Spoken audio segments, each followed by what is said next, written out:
Hi, everybody.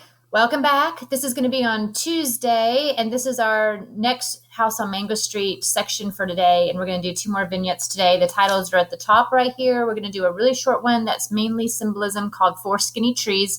And then we're going to meet a new character named Mamacita, who is in No Speak English. Today, there will be a written assignment that will be called an iceberg diagram graphic organizer to focus on the character of Esperanza. And that will be due by Wednesday. And so please work on that, as well as there's a bell work attachment. And then I'll attach these notes separately from the video. On Wednesday, we're going to talk about the next essay assignment. Hopefully I'll have the next set back to you, and you'll be working on that probably Wednesday and Thursday to give yourself a little more time for that. So today we are going to be in Four Skinny Trees first. So if you want to follow along, we are going to be on page 74 and 75 in just a minute. I really enjoyed the posts that you all did for attendance. So I think I'm going to do that again today so that on Tuesday you post one comment about either of these vignettes underneath today's dated section on Google Classroom. And then I check and tally off that you have posted, and that comment becomes your attendance. I thought that was really good discussion that I saw in all my class periods, and saw a lot of insight and a lot of people replying to other students' comments, and I thought it provided a lot more interaction to do it that way than just a Google form right now. So on the days that we're going to discuss the book, I'll probably use that method right now to be able to check for attendance, but it's not a grade book grade to post it, but it does give you your attendance credit. The grade book grade will be the attached Google Doc that is going to be over Esperanza's character called an iceberg diagram. Okay, so we get a very short vignette. I mean, look how short this is. It's barely a page. It is called Four Skinny Trees. And if you remember, and you're getting to where now you can kind of weave and connect these vignettes together, you're going to start remembering, oh, I can remember there was a mention of four trees somewhere. So think about that right now. Can you tell me, if I were there and I could hear you, where did we hear about four trees? Okay, it was back at the beginning. So back in chapter 1, when we first started the book, and she was describing her house on Mango Street, and she was describing how bad it was and how it was red with crumbling bricks. She said on page 4 that our out back is a small garage for the car we don't even own yet, and a smaller yard that looks even smaller between the two buildings. There is no front yard, only 4 little elms the city planted by the curb. That's all we knew about these 4 trees, and now we're going to have an entire vignette all about these 4 trees. Now, the 4 trees are all going to be symbolism in this chapter. So let's go ahead and read, and then I'm going to go through the notes, kind of explaining some of the description about the trees and what they represent. So this is, again, on page 74, if you want to follow along. 4 skinny trees. They are the only ones who understand me, and I am the only one who understands them. 4 skinny trees with skinny necks and pointy elbows like mine. 4 who do not belong here, but are here. 4 raggedy excuses planted by the city. From our room we can hear them, but Nenny just sleeps and doesn't appreciate these things. Their strength is secret. They send ferocious roots beneath the ground. They grow up and they grow down and grab the earth with their hairy toes and bite the sky with violent teeth and never quit their anger. This is how they keep. Let one forget his reason for being, and they would all droop like tulips in a glass, each with their arms around the other. Keep, keep, keep, the trees say when I sleep. They teach. When I am too sad and too skinny to keep keeping, and when I am a tiny thing against so many bricks, then it is I that look at the trees. When it is nothing left to look at on this street, there are 4 who grew despite concrete, 4 who reach and do not forget to reach, 4 whose only reason is to be and be. Okay, so this is a very poetic vignette. If it had been written in a different structure rather than full paragraphs, it would have been a poem. We don't have any plot. We just have her talking about nature and talking about trees. So pretty much everything is figurative language in the entire short chapter. So obviously, when you think about trees in literature, trees grow up high and reach the heavens, and many times they represent that desire for freedom. We saw that with Meme Ortiz, if you remember, in the first Tarzan jumping contest, where they jumped out of the tree and he fell and broke both arms, and it was failed flight. But we also had that idea that they had desired freedom by climbing up to the heights of the heavens and the trees to see how tall they could get.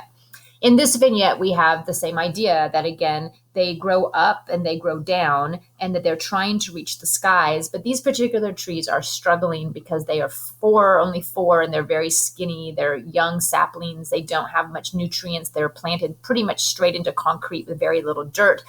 They're not nurtured and tended, and they might die at any minute. Because of that, though they are symbolism of desiring freedom, they haven't achieved freedom yet. And so this vignette uses a lot of personification to almost make the trees seem like they are her, like they are Esperanza.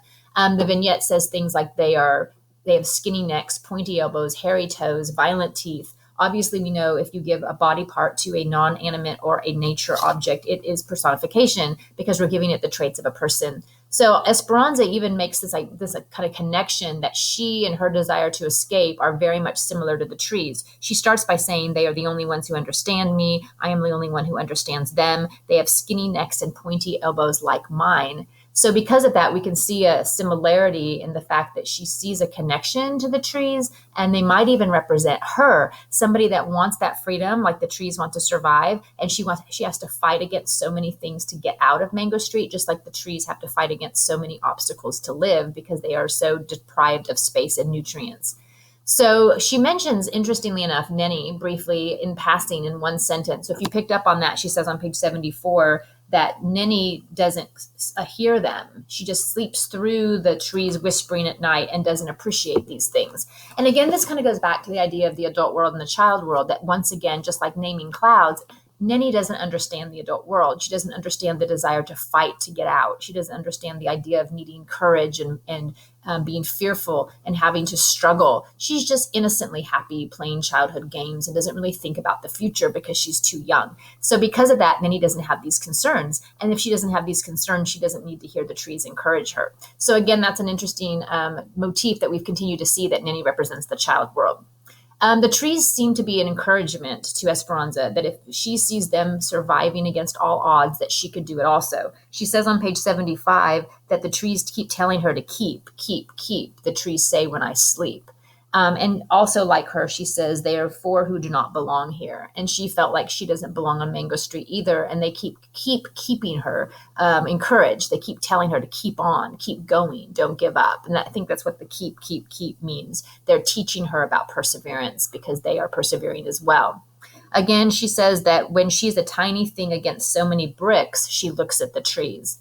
Now, the bricks would be a metaphor there. There's no literal bricks, but think about what the bricks could be. Sort of like the anchor on the red balloon that we saw earlier. This is, again, a similar metaphor. Bricks are heavy. Bricks weigh down something. They're sometimes used as a weight. And so the bricks, if they were on her, would be cumbersome and they would be obstacles. So the same things that we said the anchor represented are the same things that the brick represents. Her gender, her age, her race, her religion, her impoverished socioeconomic level. All of those things are obstacles to her that are stopping her from being able to get out of Mango Street right now and make a better life for herself.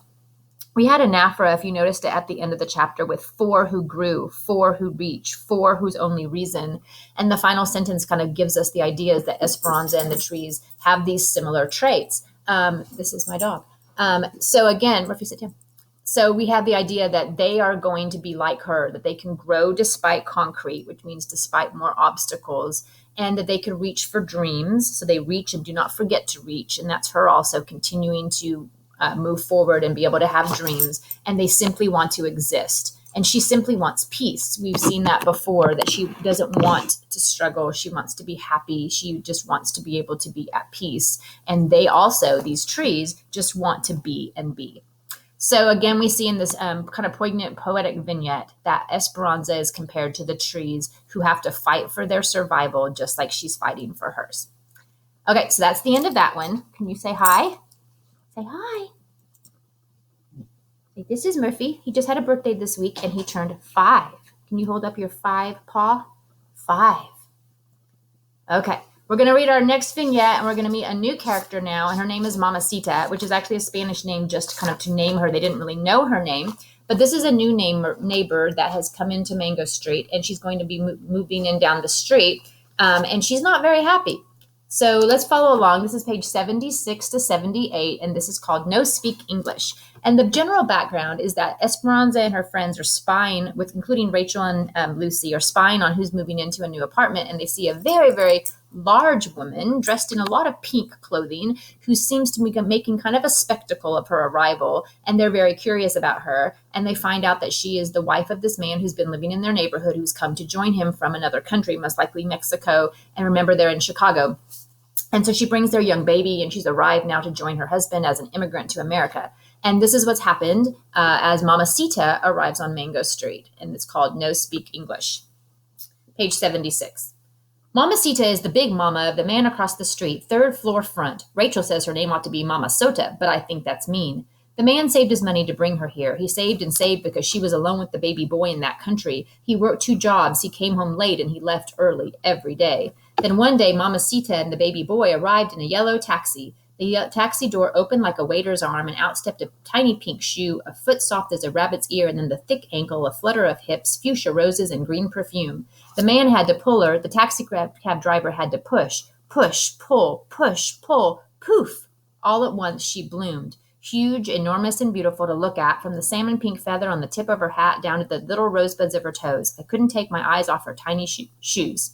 Up the stairs she went with the baby boy in a blue blanket, the man carrying her suitcases, her lavender hat boxes, a dozen boxes of satin high heels, and then we didn't see her. Somebody said it's because she's too fat, somebody because of the 3 flights of stairs, but I believe she doesn't come out because is afraid to speak English, and maybe this is so because she only knows 8 words. She knows to say, "He not here," when the landlord comes. No speak English if anybody else comes, and holy smokes. I don't know where she learned that one, but I heard her say it one time, and it surprised me.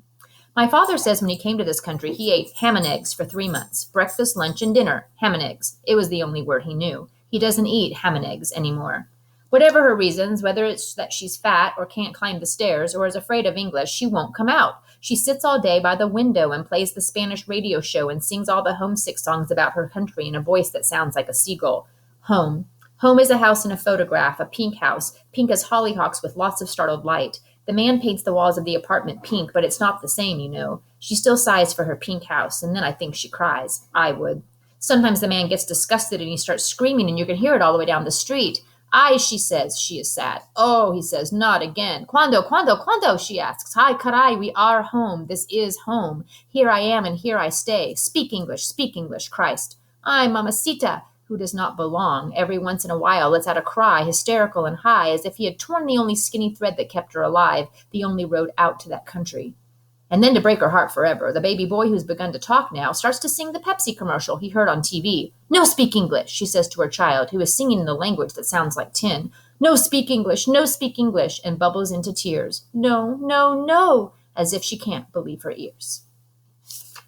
All right, so we meet a new character, Mamacita, who is, again, very kind of different and flamboyant compared to a lot of the people. She actually almost seems affluent because she comes with all of these hat boxes and lots of shoes and all these like pretty satin dresses. So we're not sure if maybe she came from a wealthier family in Mexico and now she's moved to Chicago. And of course, things are expensive and, they're having to still live on Mango Street. So maybe she's unhappy about that, but it's never really addressed. So we begin to see, I think most interestingly, another aspect of immigrant life. We saw that a little bit with Geraldo, no last name, if you remember that vignette with Geraldo, who was killed by a hit-and-run driver, and then Marin went with him to the hospital. Geraldo, much like Mamacita's husband, was also sending money back home to family. And it talked at the end of that vignette about how the money orders stopped, but they didn't know why. And we knew it was because he had died, but yet he had been supporting family back in another country.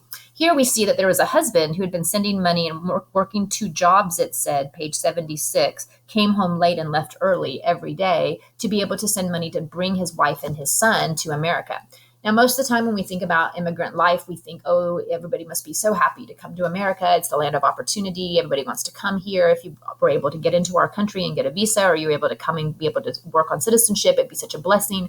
But I think it's interesting that in this chapter, Sandra Cisneros shows us a different side of it, that maybe it's not an easy adjustment for everybody. That maybe even though you might have different, maybe oppressive things or lack of opportunities in another country, some people still love their homeland very much, and it's hard to come here. And Mamacita represents the idea that she is an immigrant, sort of forced to join her husband, but just she does not want to be here. So she misses her family, she misses her homeland, she cries every day and becomes very depressed. And because of that, she does not leave her apartment. So most of the things that we see about her are just like bits and pieces of words that Esperanza has heard or seen on a limited basis because she doesn't really come out. She refuses to learn English, which is going to be a huge barrier for acclimating to a new culture, because she's not going to be able to make friends. She's not going to be able to shop or have a job or anything like that. And so she feels more and more isolated. Now, it seems like her husband does love her and he's patient for a while, but it seems like this continues to go on, maybe even for months or a year, because now the baby is a toddler. And on page 77 at the bottom, it says sometimes he gets disgusted and starts screaming, and you can hear it down the street. So they have these arguments, semi-English and Spanish, on page 78, where he's frustrated that she's not accepting that this is your home, and she's saying, no, my home is there, and she's not happy to be with him here in America. Now, the chapter also referenced, which I didn't put in the notes, I'm going to add that in a little bit, the idea of a window on page 77. And it says that, again, she sits by the window all day and plays the Spanish radio song and sings all the homesick songs about her country in a voice that sounds like a seagull. Now, we've had this window idea in several other vignettes. For example, think back to great-grandmother Esperanza, who sat her sadness on an elbow by a window. And we're going to see the window in several other vignettes coming up the next time that we read our book, which might be Thursday. I'm not sure if I'm going to do a poem on Thursday or not, or if we're going to do our novel again, but it will be, if not this week, it'll be next Monday. But we're going to be getting into a couple other new female characters in this book who all mention windows. Now, we also had Marin, who was trapped in a doorway, and we had Ruthie, who was trapped in a doorway and didn't want to cross over the doorway. And she asked her ma, should I go, Ma? Should I go? Just to simply go out and play bingo with some friends. So remember, as we talked about in class, that idea of the doorways or windows are sort of like a portal between a life that someone has and a life that they can't get to. And it sort of is a barrier. So both great-grandmother Esperanza saw through the window everything she wanted, but she wasn't able to get through it because she was married to a man who was maybe possessive and jealous, and she was trapped inside with family responsibilities in a marriage she never wanted. Mamacita is also trapped by a window, but in this case, it's not her husband who's trapping her inside. So when it says that she sits by the window all day and plays these Spanish songs that are very sad and depressive, she is her own prisoner. I think her husband would be glad if she went outside and took the baby for a walk. He'd be glad if she learned English and was able to go and meet people in the neighborhood. She chooses not to because of either fear or shame or loneliness or sadness, and her own problems and her own emotions imprison her. And so she's really in no better situation than great-grandmother Esperanza, who's also imprisoned, but she's a prisoner who is made a prisoner by herself. And I think we can still see that in society. There are people today who are imprisoned by their own fears, by their insecurities, by their lies, by their maybe mental illness, by their weight, by their feeling of shame about their background. And they maybe, again, are fearful to do things because they have their own hangups about maybe meeting people or going to get a job. And it becomes very isolating if you allow your own fears and your own emotional baggage to trap you. So there's no one forcing Mamacita to stay in the apartment, yet she is a prisoner, and that is very sad. Now, at the very end, her young son starts speaking in toddler sentences and is picking up English from the TV that's playing in the background, which of course will be mainly in English, and he starts singing along to a Pepsi commercial. And I think it's interesting that she gets very, very upset to where she's yelling at him and crying, saying, no, speak English, no, speak English, and does not want him to speak English. So I think you have to realize that it represents something more than just the Pepsi commercial, or even more than just saying those words, because most parents would be really excited when babies and toddlers start talking. But when her son starts speaking English, it represents that he's going to leave her behind, that he is identifying with a culture that she is rejecting. And so she doesn't want him to be in that culture, yet he's being raised in that culture. Now, if you remember, Meme Ortiz said he had two names, and he had a dog who had two names, one in English and one in Spanish. And many times, I think for families who come from another culture, that's what they have to do. You have two identities, an American identity, and then you speak another language with your family, and you have to go back and forth. Her son is probably going to do that because he's learning English and he's been raised here as long as he would have remembered because he came as an infant. But Mamacita seems a little threatened by that she realizes her son will have more of an advantage to be independent without her, that he will learn English and she won't. And then she'll be the one who doesn't know what's going on with his friends or with school, and that he'll leave the apartment and she won't be able to accompany him or know anything to be able to go along with him because she's trapped.